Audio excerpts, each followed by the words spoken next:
Welcome to one more edition of Politics and Random. Author is your host. Today we have a very special guest. I found this young lady. First of all, this is interesting because we grew up together, and I happen to be taking care of my LinkedIn account and cleaning things up, and her name pops up, and it shows that she is the author of a book. And when I saw the name, I said, I wonder if this is the same person. And it turned out to be. Welcome to Politics Done Right, Olivia Benson de Colón. ¿Cómo estás? How are you doing, my friend?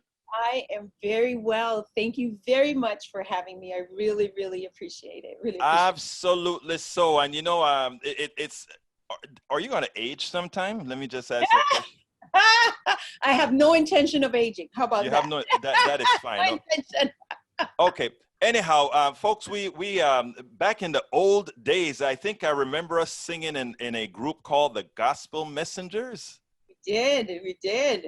And singing. Those were the good old days. But Olivia, you wrote a book, and the title of your book is called Answers from Within: Answers to Work-Life Issues in the Age of Spiritual Evolution. That's correct. Question. First of all, I saw a video that you did on LinkedIn. I don't know what institution it was. It's in an island in the Caribbean, I believe. I was in Jamaica. That was very impressive. And then I said, you know what? I need to talk to her about this. Over here, we talk mostly deep politics. But what's interesting is everything is now politics. And after listening to, well, you can, I tell you what, after I say that, you can say, well, let's give that a second thought. I think everything is somehow relates itself to politics. And I said, you know what? I think you have a lot to offer to our audience. So first of all, why did you write the book? Wow, that's one of the best questions, because I think there's so many people out there that would find themselves in my position. I had come from Panama. I was living here in the United States. I traveled back and forth a few different times, but finally established myself here in Florida. I had sort of sought the American dream. I mean, I went after it with everything. I went to undergrad, I went to law school, I became a lawyer. And I was married and I had a child, and there I was sitting on what I describe in the book on the 40th floor of one of the nicest buildings in Miami with the river going by and everything. And one day I said, this is just not it.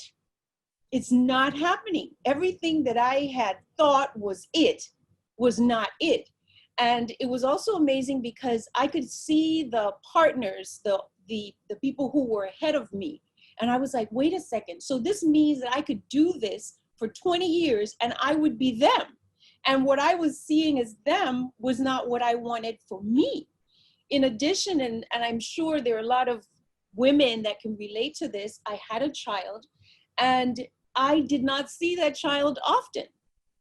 And it really wore on me until I finally said one day, there has to be a way that this can all come together, where I can work, I can take care of my kid, I can have some sense of fulfillment. There has to be a way. And at that particular time, I didn't conceptualize, a book at that particular moment. But I literally one day walked into my office, walked into my boss's office and said, you know what? I am leaving. And it was mostly at that time centered around the fact that I couldn't reconcile the practice with raising my son. His father and I had gotten divorced, so I was, the one. And if his father wasn't there and I wasn't there, then who would raise him? There would be nobody there. And so I really, on that, decided this can't continue.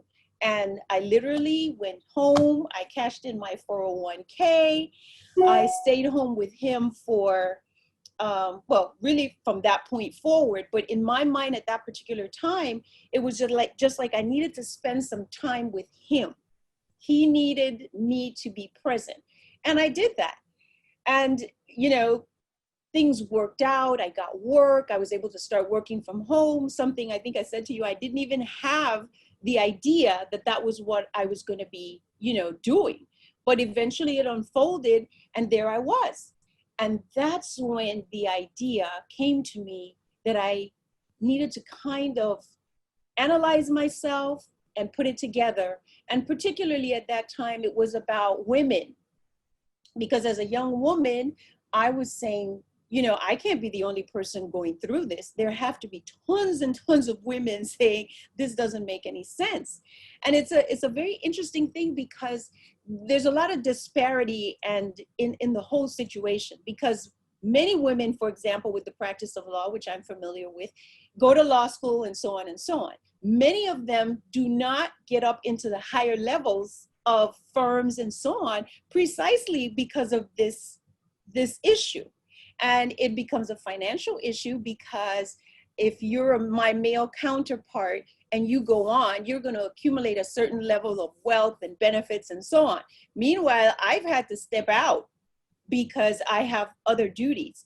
And so financially, I may not get to the same place. For me, none of that mattered. The only thing I cared about at that particular point was that I needed to make sure that my son was taken care of, because that was a mistake that I couldn't live with if something, had not gone the way I wanted. So that's where I conceptualized, and it took me 20 years to finish that book. And one day after, I thought, okay, I think I've gathered enough information and enough experience, more than anything, to share with women and men about, how you make it through something like this. Then I was able to sit down and say, okay, here we go. No, I think 20 years, a lot of people said 20 years to write a book. Well, what I saw within the book is that the 20 years was well spent, because all these things you learn progressively, and as you learn these things progressively, you are able to talk to people from a position of experience, which I think it's rather important. Now, I want to go back, because I like the way you start the book. You kind of tell a little bit about your history, and the authors that I like usually talk their history first, because through their history, you best understand their words, because you can then see how those words are codified. That is what actually caused it. So tell us a little bit about, like I said, in this case, I happen to know the author. Así que yo sé que comenzaste en Colón. I know that you started in Colón, okay? So tell us a little bit about your transition from this little kid in Cologne, seeing in the initial first American experience in Washington, D.C., going back to Cologne, and then how you developed womanhood and experience in Miami. Right. Well, it's interesting, because my mother went to study in Washington, D.C. So before I was about probably 6. We left Panama and went to study in Washington, D.C. And literally, I didn't know that, because I didn't know it was the hood, right? But we went to live in what would be considered the hood of Washington, D.C. And she went to a school which now I believe is called the District of Columbia, the University of the District of Columbia. But back in those days, it was called the District of Columbia Teachers College. And we lived in what would be considered the hood. I had left Panama, Cologne specifically. I had been to Catholic schools with the nuns, and I was very, disciplined. Structured. And the other structured. And I landed in public school in Washington, D.C., which was an amazing experience in and of itself. I mean, I was in the hood. You had to defend yourself. You had to be able to talk trash and, pretend like you were taught. I mean, it was the most incredible thing. At the age of 7, I was in Washington, D.C. Now, the most interesting thing is that I left there going into 2nd grade. When I got to Washington, D.C., they put me in 4th grade. They said, no, they said, no, she's got to go to 4th grade. When I finished 4th grade, they put me in 6th grade. And when I finished 6th grade, they said she can go to high school. And then with all the craziness and the insanity, when my mother finished school, we went back to Panama. And in Panama, they put me in 5th grade. It's like, we don't care what they say over here, you're in 5th grade. Oh, yes, we know that. And they could have put me back to where I was supposed to be, but, but the experience of Washington, D.C. was interesting because in terms of race, and which is one of the chapters in the book, the thing is that I did not understand. I was there. We were in this particular environment, in Washington, D.C., and the neighborhood was, I wouldn't say it was violent or anything, but it wasn't the best neighborhood. And the kids in the school were pretty hardcore. I mean, we were like, we were like Catholic children in the midst of, war, so to speak. And so I didn't conceptualize, but I had the experience. And I remember one particular experience, which was we were going on a field trip from our school to, let's say, a school in the suburbs. And I remember thinking as a kid, wow, this school is very different from, from the school I just came to, but still no ability to put context into what was essentially the issue of race and racial disparities in America. And after that, I come back, I go finish practically high school, except for the last 6 months of high school. And we then decide it's time for me to go to college, and we come back and come to Florida. So my life has been back and forth in the United States. And at this point, I've lived more here than I've lived anywhere else. Now, the one thing that I also mentioned in the book is that, I come from what I consider to be a very working class family. My grandparents immigrated to Panama, most of them to work. They came from Jamaica, they came from Barbados. Some of them, even one generation before, they came from Cuba. These were all working people. And as I've evolved and began to understand the role of race and all this in America, one of the things that I always thought about was like, these were people who were looking for life, were looking for work, were looking for hope. And the last thing, the most important thing, let me say that differently, to me, as a person of African descent, is to make their every effort worth it.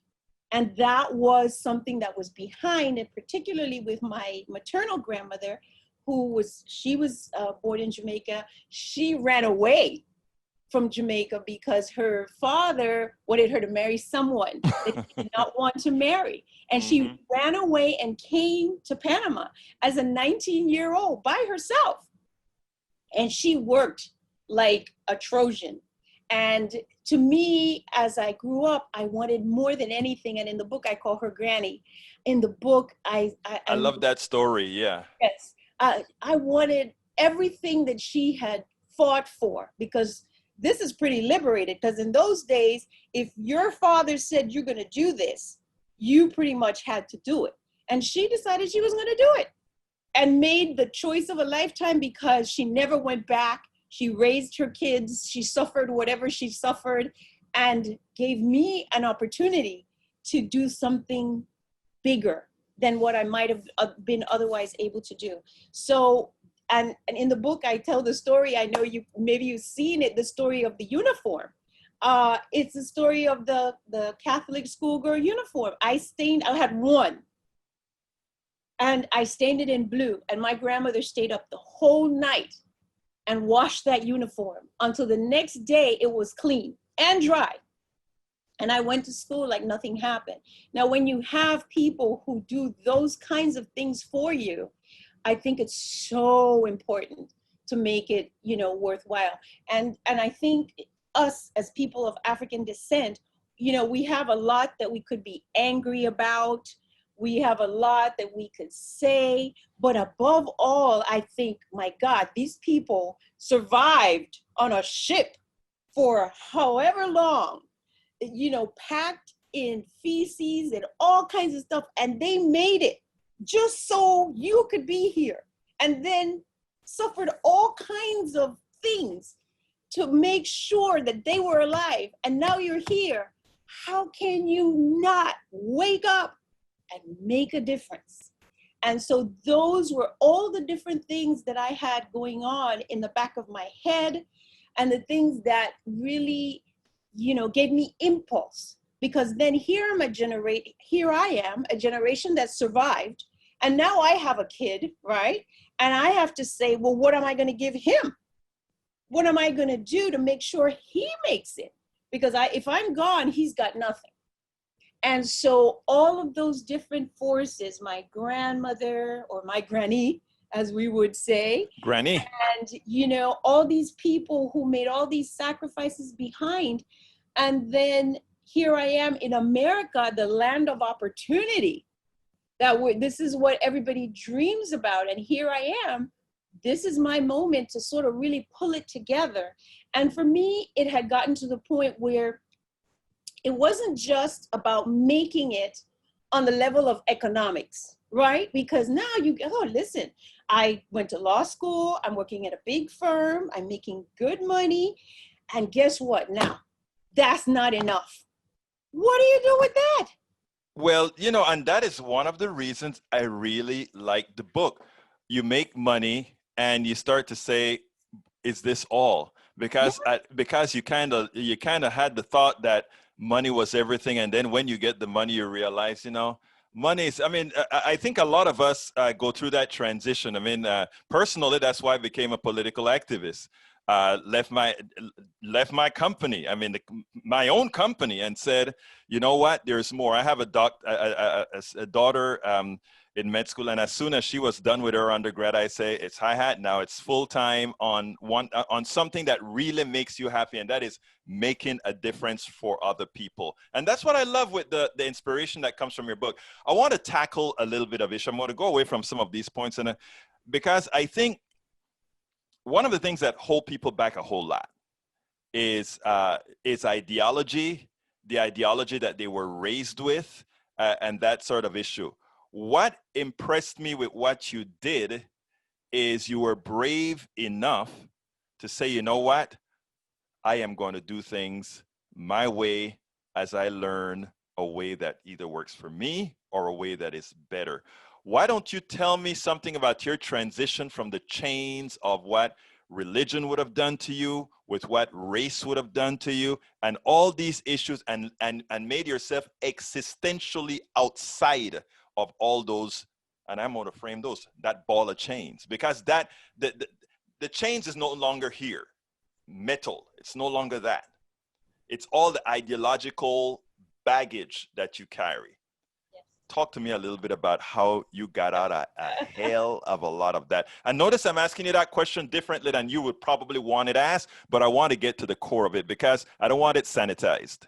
Okay, well, we will sanitize. Well, so let me say this, and I call this, and I have another book that will be coming out probably next year. And I think in that book, I don't know if I use this word, and don't remember if I use this word in this book, but in that book, I talk about my churchification, right? Because, I mean, you're talking about a churchified woman here, a churchified girl here. I was a Jehovah's Witness in quotation. I went to Catholic school. My maternal grandmother went to Baptist church when and if she went. As you know, I sang in the choir. I mean, everything in my life was around church and God and all this kind of stuff.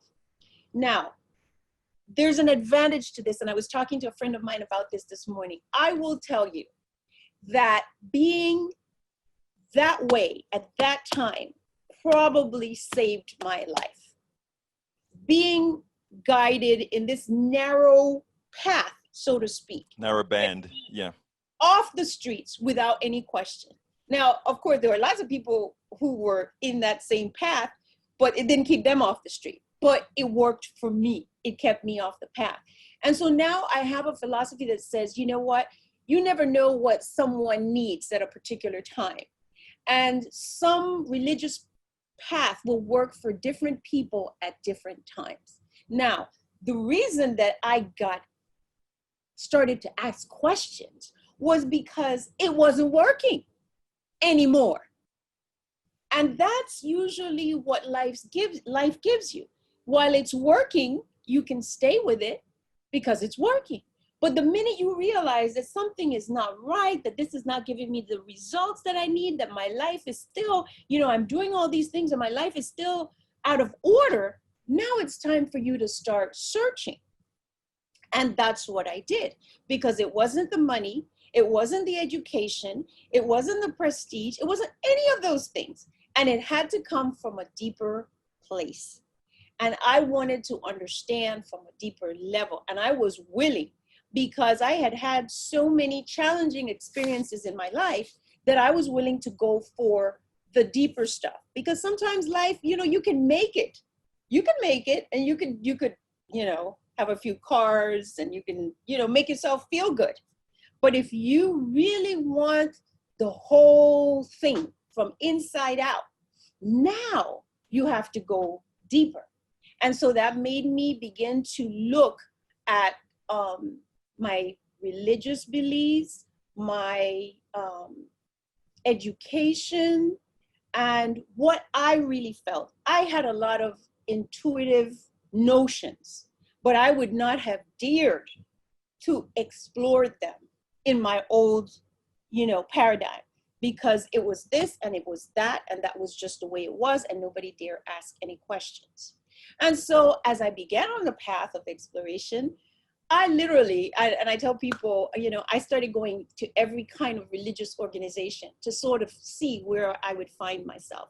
And the one notion, after a lot of time and a lot of work, that really began to consolidate everything in and comes back to the book, is that there is one universal power. I don't care what you call it, religious, whatever the religious stuff is, nobody cares, but there's one power. And this power has a certain kind of intelligence, and there's a certain kind of order behind everything that is done. Your job when you come here is to figure out what that is. And a lot of the other stuff that we get with different religious dogma is really stuff we make up. When I say we, I mean humans. We just make it up, make it convenient. In some instances, I say to myself, well, sometimes generations have made things up to keep order, right? So we want to make sure that we keep all these humans in order. So we do this. And some of that has validity, because God knows if somebody had not laid down some order at some time, we might all still be, behaving a certain kind of way. Well, like everything else, there are positives and there are negatives. But the best part of it is that now we're in a different time. So the stuff that we might have used back then to kind of keep order, now we're in a position where we can review it. Here we are, let's review it. What makes sense and what doesn't make sense? What should we keep and what should we get rid of? That's really the question. And so here we are in 2020, and we get a chance to look at it again. And one of the things and this comes into the subtitle of the book, we're in the age, what I consider to be the age of spiritual evolution. And the reason I say that is because we had the agricultural age, we moved. Industrial age, we moved. We came into the computer age, and I'm not naming every one, but we are now in the computer age. And then what happens? What happens next? Where are we going next? So we've basically, as humans, we've dominated all these things. We've dominated agriculture. We've dominated industry. We're dominating computers. So now the question is, where do we go next? And I think that the next is we have to go to another level. And if you probably saw this, I always say I have a love affair with Albert Einstein, because Einstein, who is the genius of all geniuses. E is equal to MC squared, baby. Exactly. And he says, in order to discover the great secrets of the universe, I want to know the mind of God. That's where he goes. And that's the understanding. So that is the next level. Who are we? Why are we here? What are we doing? And who's doing it with us? So that's why I call it the age of spiritual evolution, because we've passed through all of these other ages, And now it's going to a higher level, maybe a metaphysical level, where we are not, everything is not based on material reality. That's what we are talking about at this particular time. Well, look, Olivia, we're not going to talk too much about all the details of your book, because the truth of the matter is, I want people to get this book. And the reason I want people to get this book is the book is, I talk to a lot of people. I talk to a lot of people with a lot of books. And I can tell you that this is one of the one of the better ones that I've seen, because it leaves you, first of all, your beginning is important. It brings a reality that anybody, first of all, can succeed. Secondly, it gives them the hope and expectation that they will actually, or they have the ability to accomplish something. Not necessarily something that is going to bring them money, but Right. accomplish something that's going to make their lives rewarding.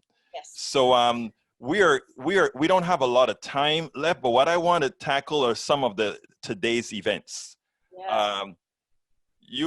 Some of the talking points that I'd like to say that everybody's talking about: coronavirus. How does that play with what the things that you do, with the things within your book? Yeah.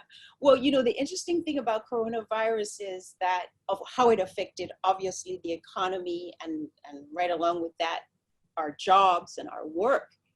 And most of us were distressed to some extent or the other, because, you know, if you don't work, you don't make money. So that was the essence of the biggest part of the problem. However, there was something deeper beneath that. It was not just that I couldn't make money, but if I'm not working, what am I going to do? Who am I? Why am I here? What am I going to do with myself if I do not have something to contribute? The question is, we come to the planet, we're here to do something. We all have gifts and talents. And even if you can't get to use your gifts and talents, you want to be doing something. And I think a lot of people had to sort of look at themselves. I mean, I think it's for some, maybe even a decision point, you know, where you say, listen, I know I have something to do with while I'm here. And I've been doing this job for a long time, and it pays me and I'm happy. But listen, I may need to reevaluate. If this is the way that life is going to be, so tenuous, so unpredictable, I need to get to it really, very, very quickly. And coronavirus gives a lot of people the transition point that they needed to make that change that's out there. Now, when it comes to dividing and conquering, give me dividing and conquering in the context of how you talk about it in the book, in short sentences. Right. Well, divide and conquer, the chapter is essentially about race and racism in America, particularly what I call the American brand of race and racism. And I'd like to make it clear that humans all along history until today have been racist in other places in the world, and it still continues. America, though, has a very special brand. And in the context of the book, the reason why it's important is because the underlying thing is that everybody comes with a gift, talent, skill, ability. You're here to do something. However, given the issues of race in America, economic disparities, and today, even what we see, the treatment by the police and all these different issues, what happens frequently is that people never really have the opportunity to express their full potential, at least a significant number of people. And it's unfortunate, because America could be so much greater if everybody had the opportunity to really come into themselves. Of course, as humans, we always say, listen, I want to keep you down so I can go ahead. Well, I am glad you said that, because I like to express race in a capitalist economic in modal, which means we use it as a tool. And you know, so actually, I'd love for you to explore that in your next book, because the chapter on race and race and division. I think people need to see that it's really not a color thing. It's a little bit deeper than just a huge. Much deeper than that. Much deeper. Now, one of your the real things that you get to is men and women. Yes. balance of power. Yeah. Well, there's a whole chapter, and the name of the chapter is Man's Inhumanity to Woman. And it's a historic, it takes the history, takes every aspect of how men and women have interacted, and maybe, you know, the origins, not maybe, but the origins of that behavior and things along those lines. The bottom line is it's a different age, it's a different time. And now we have an opportunity where we can say, what the world needs is really the balance of power between men and women. Now, what always happens is that some men really fear that. And my understanding of the way things are supposed to be is that it's not supposed to be guys on top of women or women on top of guys. It's supposed to be a balance. That's why the world is male and female. Even if you look at the statistic, the world somehow, the universe provides that there's an ongoing balance, 50-50. Yet, the most amazing thing is that in all the wars and all the significant decisions, everything that happened, most of the times, women are not at the table. And that is amazing. How can you be 50% of the population and yet not be at the table? You're the bearer of soldiers and still not at the table. And that's where we are today. It's always tumultuous when change comes, but that is what we are working on. Regardless of how you feel, that's what needs to be worked out. It's the balance. And that's why Ruth Bader Ginsburg was so significant, because she was a person that came along and moved us in leaps and bounds into this position of balance of power. And that, of course, with the new candidate, the vice presidential candidate, that's significant. But I think the most important thing is that the guys who feel, or the men who feel fear underlying women coming to the table, have to realize that it's always about balance. It's not about one group dominating the other. It's coming into balance. And those, you know, it's like when you see somebody married for 50 years, his power and her power is just a combination, and they work together. And that's where we're trying to get. You know, it's interesting because coming from Panama, I did suffer from the chauvinist, No. thing. Well, come on. No.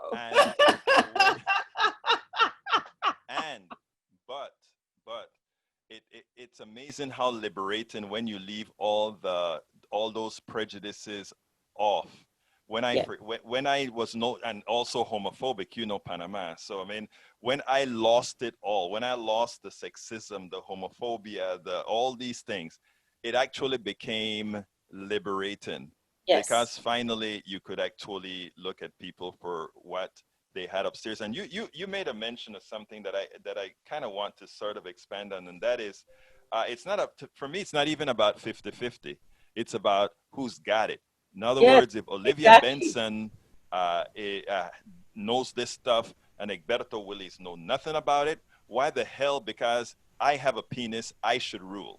Exactly. It makes absolutely no sense. No. And when you look at the rationale behind these things, then all those isms go away.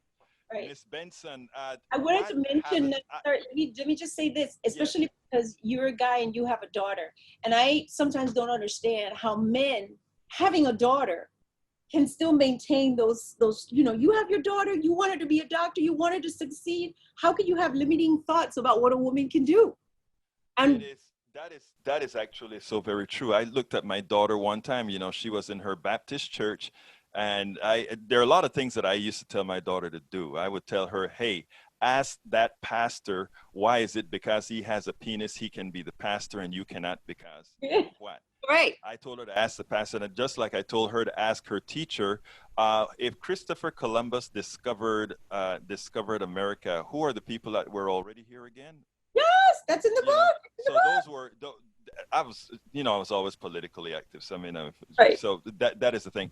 But anyhow, Miss Benson, yes. What haven't I asked you that you wish to hell I'd said, well, damn it, why didn't you ask me that? Well, there's one story that I like to bring to people's attention. It's not that you haven't really asked, but it was under the context of divide and conquer. And there are two, one relating to women, which is Man's Inhumanity to Woman. And that's the fact that many years ago, Jimmy Carter resigned from the Southern Baptist Convention. I mean, remember. it's something that is not spoken about very often, but I think it's so significant. I mean, Jimmy Carter is one of the most amazing human beings that I know in across the board that exists. I don't know him personally, I wish I did, but just in terms of who he is. And he resigned because he came to the Baptist Convention and said, listen, it's time for us to move beyond some of these restrictions we have for women and girls and this and that and the other. And the convention simply refused. They said no. And when they said no, he resigned. And again, it's not something that is spoken about often, but Jimmy Carter resigned because he said it was time for us to move beyond these limiting beliefs about what women can and cannot do.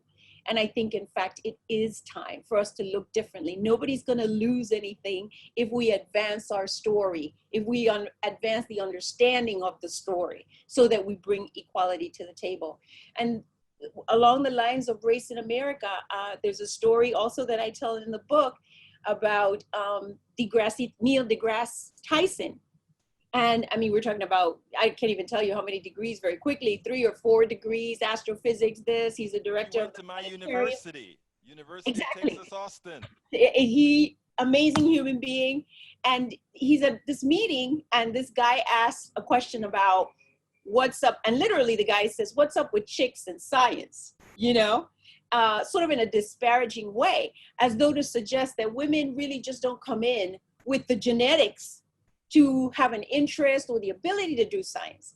And he responds in such, because he's very funny, he's very interesting, he's very charismatic, and he responds in such an interesting way. And essentially he says, listen, it's not about genetics, it's about society. Because he explains that, listen, when I said I wanted to be an astrophysics, it was going against everything in the universe. Everybody said, don't you want to be an athlete? Don't you want to this? Don't you want to that? I mean, he had to fight to make his way to become an astrophysicist and to stand where he stands today. And he notes, listen, not only I made it, but I don't know how many bodies are behind that never made it that were on the path.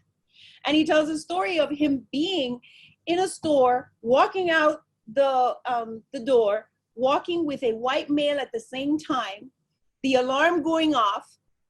And despite all his titles and all his prestige and all the things, accolades and everything that he has, the police stops him. And the other white male continues walking. The guy who actually stole the thing. The guy who actually stole from the store, and apparently the guy knowing this. And he says, well, listen, it's a fact of life in America. And what I know is that in order for you to move beyond all of this resistance, the natural resistance, you have to know who you are, you have to be attached to your gift, and you have to be willing to fight through everything to bring your full potential into manifestation. And I think that's what all of us need to know, whether it's male, female, homosexual, whatever your challenge is. You are unique, special, gifted, talented. You have something to bring. You're not here for no reason. There is a reason. And you have to fight. You have to make your way. You got to hang in there and bring it into manifestation. Olivia Benson, author of Answers from Within, Answers to Work-Life Issues in the Age of Spiritual Evolution. Yes. Thank you so kindly for having been on Politics Done Right. You have a wonderful day.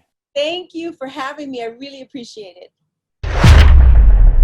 I'm Egberto Willies, host of Politics Done Right, an independent news program. I post several news videos of interest every day. I ask you so kindly to subscribe to my channel and please leave me some comments. Thank you very much.